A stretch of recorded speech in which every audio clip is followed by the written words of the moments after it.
Hey guys, it's Joshua here with another question submitted on my blog regarding ICs, independent contractors. As you know, I've been getting to as many of these as I can, and a really great question came in from somebody calling themselves All About Dogs Walking. That's the info I have. He or she writes, "Hi Joshua, reading the IC post, I was hoping you could help me with my question. The question is, if you want to expand your service area and you don't have current clients in that area, how do you hire someone to start working? Most people are looking for immediate work and pay. How would I entice someone to start from scratch working to build a client base?" Again, I said that's a great question. So, and one with a very good, solid answer. First of all, let me get a few misconceptions out of the way. First of all, you as employer or you as the person doing the hiring are in control. And therefore, you need to look for the right people and the right person to join your team. And for the record, this way, hiring people potentially before the business is busting down the door is the way many other industries operate. Think of a restaurant, for example. You have a brand new restaurant. They're building the restaurant. They're taking the time to build it, to get everything inside working. And what are they doing at the same time that they're building the restaurant? They're hiring staff. They're hiring servers. They're hiring the chefs. They're ordering all the food that they're going to have. So they're bringing all these people on in anticipation of the clients to come. Think of it like a mate.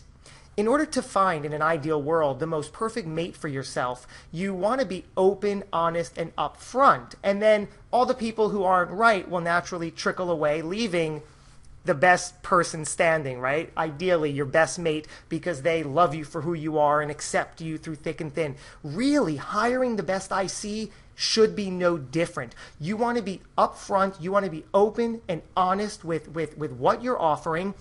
And the people who like this, who can handle this, who want this, will remain. So with that, here are a few things you need to be looking for or making clear during the initial interview when you're bringing on someone new. Number one, you want to make it clear that this should not or could not be their main source of income.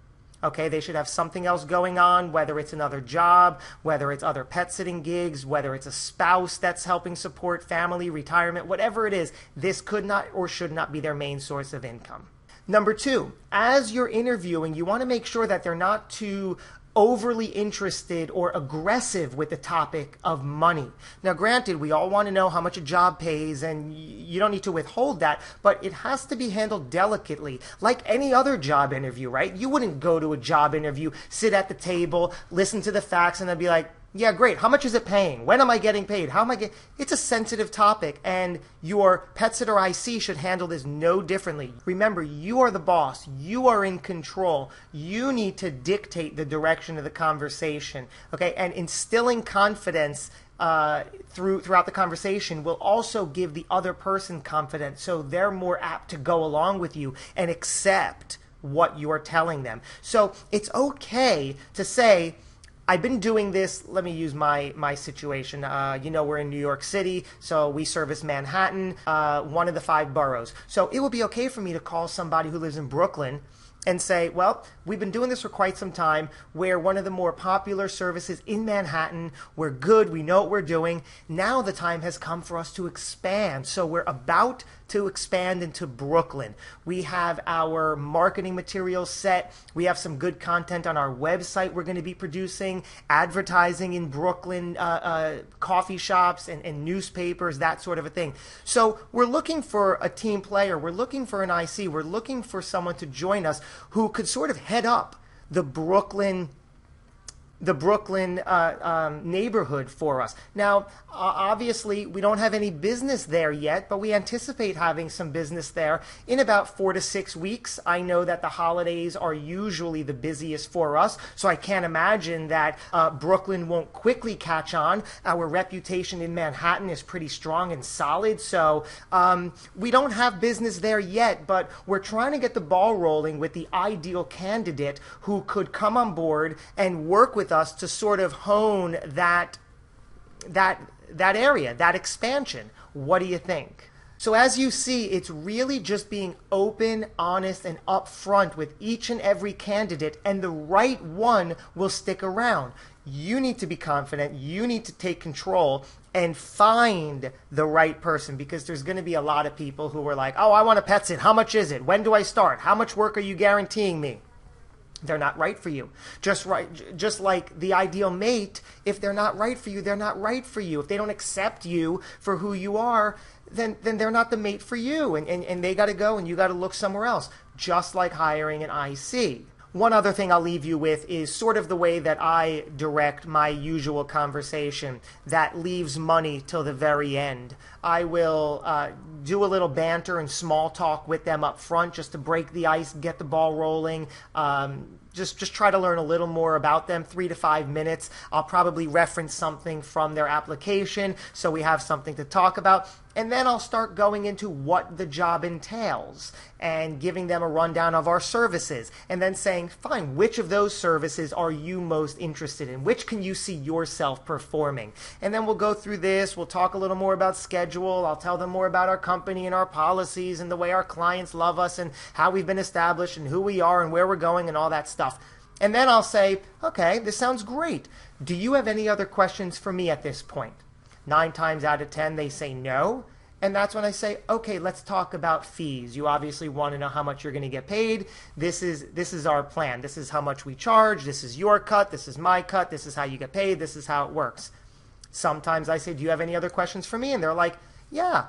How much does this pay? That's a fine question. It's all part of the process at that point, and great, we get into it. There are other times I've spoken to many candidates where we get so caught up in a conversation for 20, 30 minutes that we hang up, and I realize we never even discussed pay. And that's great. It didn't come up for me, completely bypassed it, and she didn't ask, which is a good sign. So the next time we talk, I'll be sure to tell her, and then we can continue the conversation.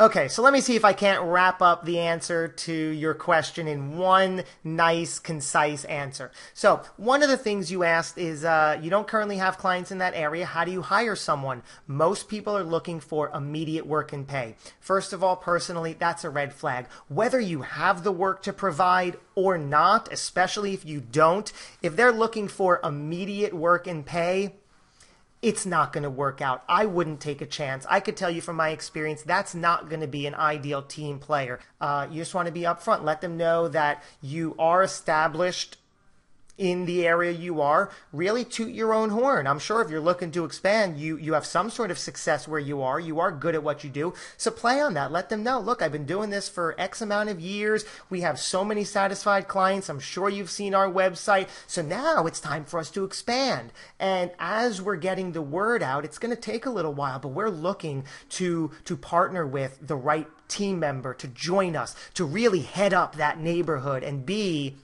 our go-to pet sitter. What do you say?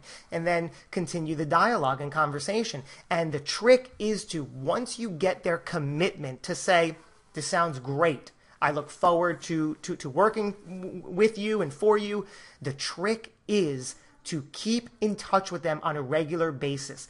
The last thing you want to happen is that 4, 6, or 8 weeks go by, whatever it is, and you guys aren't in touch. Then you finally get back in touch with this person and they're not interested anymore. They've moved on. That would be the worst possible scenario, right? So what do?